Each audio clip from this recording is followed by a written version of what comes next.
I recently read an excerpt of an interview with legendary automotive industry expert Bob Lutz.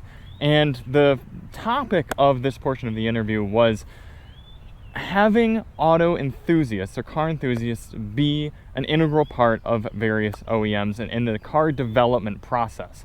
And it caused me to reflect on some of the new cars that we drive and why some of them, as Chris Brower and I like to joke, are better because they're worse. And I've been thinking about that throughout my week here with one of my absolute favorite cars on the market today, the Lexus LC500 Convertible. This car is a lot heavier than the competition, is slower than the competition, is more expensive than a lot of the competition, more limited in interior space and feature set than a lot of the competition. But what it has is passion, charisma, and a care for driving and for a purity and an enjoyment that so many new cars lack. So today we're going to go for a drive. We're going to talk about why this car that has been out in its core form as a coupe for, about 8 years now that it's 2024, hasn't really seen any major redesigns. I mean, obviously, other than chopping off the roof, a few new special colors and wheel designs and infotainment setups for 2024, including this cloudburst gray. But every time I have one of these cars, and every time most of my colleagues get behind the wheel of this car, we just are so sad when it's time to give it away. For those of you who are unfamiliar with what we're looking at here, we're looking at a 2+2 coupe that costs about $118,000 as you're looking at it. Starts around $106,000. We've got a 5-liter naturally aspirated V8 engine under the hood, making 471 horsepower, mated to a 10-speed automatic transmission. That's all you're getting for a powertrain with the convertible. If you get the coupe, you can technically get a hybrid powertrain as well. I believe it's the 3.5-liter. I drove that one once years and years ago. Don't bother. This is the one that you want. Yes, it's got a little bit of limited space depending on what you're trying to do with it. However, I will say that Alyssa and I were able to get 2 carry-on size suitcases in here, only just. And then we put our backpacks in the back seats here. And as you can see, these back seats are mostly just for storage.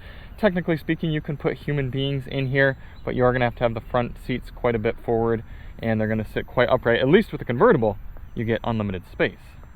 I should also point out, this is something new for 2024, the Lexus Bespoke build. I believe it's new for 24. You can do extra customization to the interior and exterior of your LC500. I think that's a smart move on Lexus's part. You see this gorgeous, almost white and then dark blue interior, kind of a nautical theme. You even got these blue seat belts. I wish we had a little bit more of a fun exterior color, but this is a classy spec, I must say. And before we actually leave on our drive, I should show you what it looks like with the top up, because last time I got a whole bunch of flack for not showing what the car looks like with the top up. Even though, if you buy one of these things, you really ought to be spending as much time with the roof down as possible. But let's show you here. As you can see, it's very easy to put up. You can do it at a decent speed as well as you're driving around. There we go. Let's even put all the windows up. Take one more look at it. Obviously not quite as attractive with the top up, but even being a cloth top, it's pretty quiet, and it's not the worst look in the world. Obviously the coupe's gonna look sexier, or if it were a hardtop convertible, that might look better as well, but not too bad for those rainy or remarkably hot or cold days. But anyway, onward.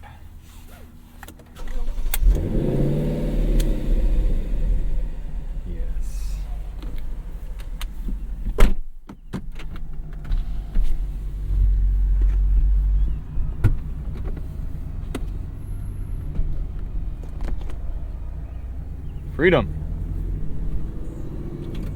Being in this industry for a number of years now, you'd be astounded with how many comments we receive about, oh, the car is not that fast, my Tesla is faster than that, or I can't believe you're saying that this car isn't fun, it does 0 to 60 in 2.2 seconds, how could that not be fun?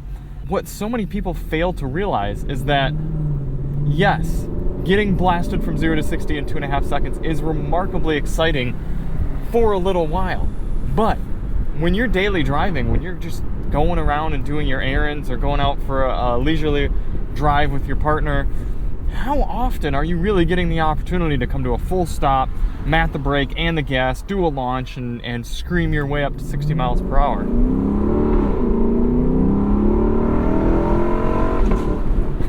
That right there was in normal drive mode, casually, just leaning onto the accelerator. No sort of special modes, no sort of setting everything up and getting a perfect launch, but it was enjoyable. It was fun. I hear that sound, I feel a rumble underneath me, and then I could slow back down. I could do 40 miles per hour through this residential area without being a menace, and I'm still getting comfort, and I'm still getting an enjoyment factor in so many more ways than simply something that goes fast.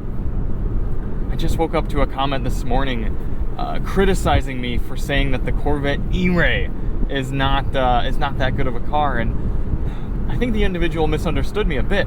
It is a very good car, but it's not a car that is exciting on a day-to-day basis compared to what you could get at that price point or for a lot less.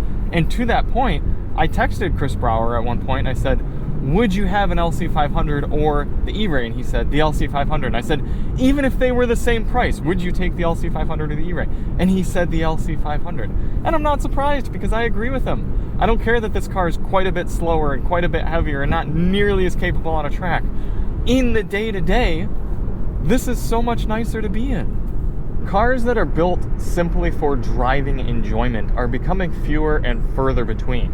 So we need to be singing the praises of those cars like this LC500, like the Civic Si, what else? Like the Mazda Miata, that perhaps sacrifice a bit of practicality or a bit of outright spec sheet performance for the sake of pure enjoyment. That is what the LC500 exists for. The supreme materials, the excellent engineering and build quality, everything that this car does and stands for is for enjoyment that doesn't come through on a build sheet or a spec sheet or a build configurator. It requires experience. It requires living with the car and appreciating it for what it offers in the real world, not on a sheet of paper.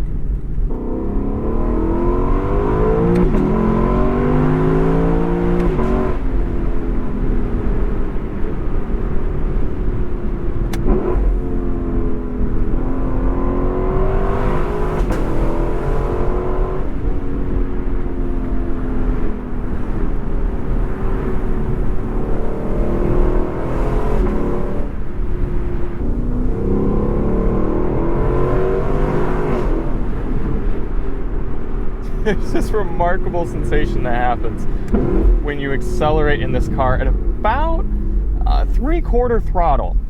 When it's in the lower rev range, it really doesn't pull very hard. There's almost a gutlessness to it. But because this is a high revving, naturally aspirated motor, as it gets to about 4,500 RPM, it starts to run away from you, and it starts to pull harder and harder. And that non-linearness, that feeling of being alive and having a soul, that is so exciting. There's something that you feel like, oh, I didn't expect that. That was cool. That was exciting. It makes me think of the concept of that human beings feel excitement when something happens that they did not expect. So think of when you bite into a certain fruit that you've never had before and you experience a flavor you haven't experienced. That feeling of wonder and surprise, that is what we crave as human beings.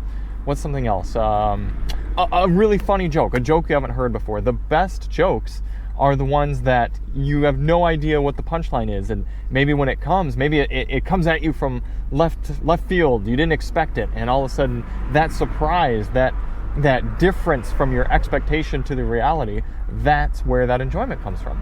Or think of something like an M. Night Shyamalan film, those huge plot twists. That is what's really exciting to us as human beings. So having a car that just does exactly what you expect day in and day out, that's not exciting to us. We want something that, okay, as I lean on, right there, I start to get a rush. That's not what I expect. I didn't know where it was going to happen. And then I go like this, and I hear that. That's not what I expected out of a luxury coupe like this from Lexus. And that is where excitement and happiness and joy comes from. All right, let's experience some more of this 5-liter V8. Manual mode, Sport Plus.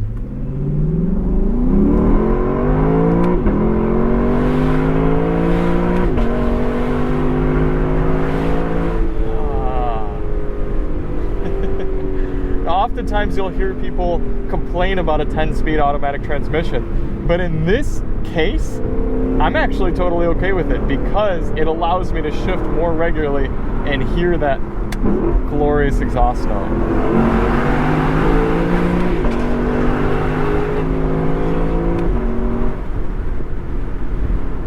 And even up here at highway speeds, wind it's there, but it's comfortable. It's just a nice wisp, like you're sitting on the shoreline at the beach, getting a cool ocean breeze. It's certainly not disruptive.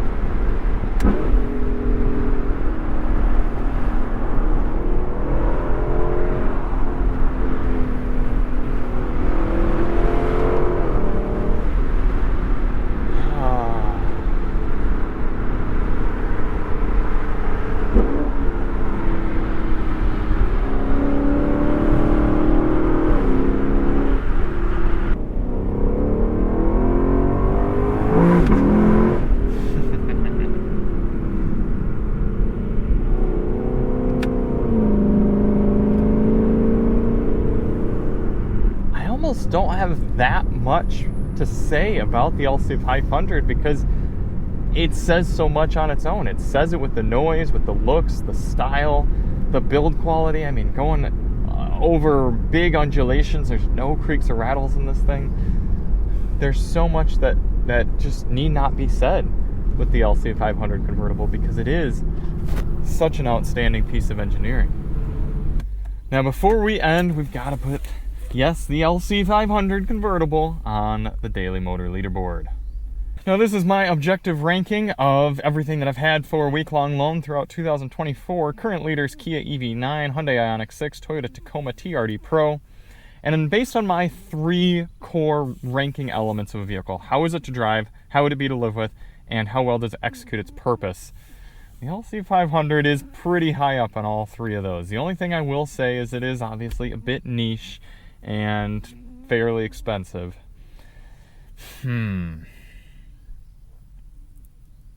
I know where we're putting it right away.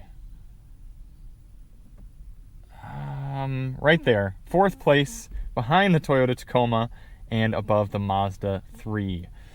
It's just such a good car. It really, really is. And oh, if you follow Daily Motor for a while, you know that we've driven so many of these. I mean, this was a car that I spent time in for my bachelor trip, for gosh sakes, and I will never tire of it.